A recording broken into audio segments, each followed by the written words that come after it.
चेंडूवर पुन्हा एकदा एकेरी धाव, 7 चेंडू 10 धावा।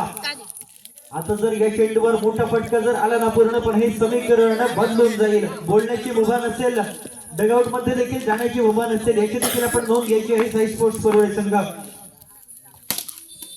या चेंडूवर आघात करण्याचा प्रयत्न झालाय, चेंडू हा निर्धाव गणला जातोय, म्हणजेच राहिलेले 6 चेंडू आणि गरज आहे 10 धावांची। 6 चेंडू आणि 10 धावा।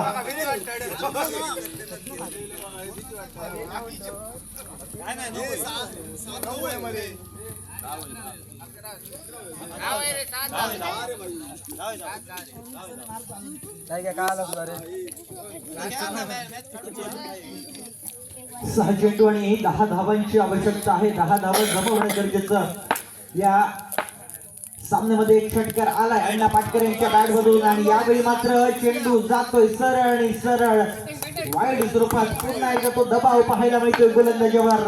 आता मात्र राहिलेले 6 चेंडू आणि 9 धावांची आवश्यकता। याही वेळी आकुड टप्प्याचा चेंडू पाहायला मिळतोय।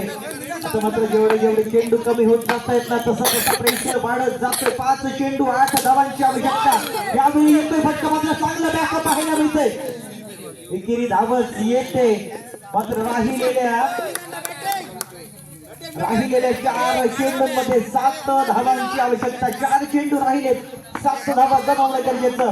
एक मोठा फटका कंपल्सरी असेल, अनिवार्य असेल। स्टेप आउट तर केलं तर गडी बाद होतोय। या चेंडूवर धक्का दिला जातोय। राहिलेले शेवटचे 3 चेंडू बाकी आणि गरज आहे 7 धावांची। आता मात्र तो अनिवार्य मोठा फटका घेणं गरजेचं असेल। एक चौकार किंवा एक षटकार घेणं गरजेचं। 3 चेंडू आणि 7 धावांची आवश्यकता। रंगलेला सामना पाहायला मिळतोय। परळे विरुद्ध परळे असं बॅटल, असं रणथरार आहे आणि प्रत्येक फलंदाजाचा आता मात्र चौकार आणि षटकारासाठी 100 रुपयाचं पारितोषिक आहे। या दोन्ही फलंदाजांना सुसंधी आहे। स्टेप आउट तर केलंय, एकच धाव येते। राहिलेल्या 2 चेंडूंमध्ये तब्बल 6 धावांची आवश्यकता। येतील का या 6 धावा? काही जर एका सामन्याचा विचार केला, शेवटच्या चेंडूवर 4 धावांची आवश्यकता असताना चौकार खेचला गेला होता गावडोबा भाडेचेवाडी संघाकडून। निश्चितच आता मात्र 2 चेंडू राहिले, 6 धावांची आवश्यकता आणि निश्चितच यावेळी चेंडू निर्धाव गणला जातोय।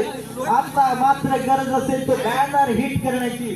जर क्षेत्ररक्षकाला लागून चेंडू बाहेर गेला ना तर 4च धावा येतील। हा चेंडू देखील एकेरी धावेसाठी जातोय। शेवटपर्यंत ही चुरस पाहिजे।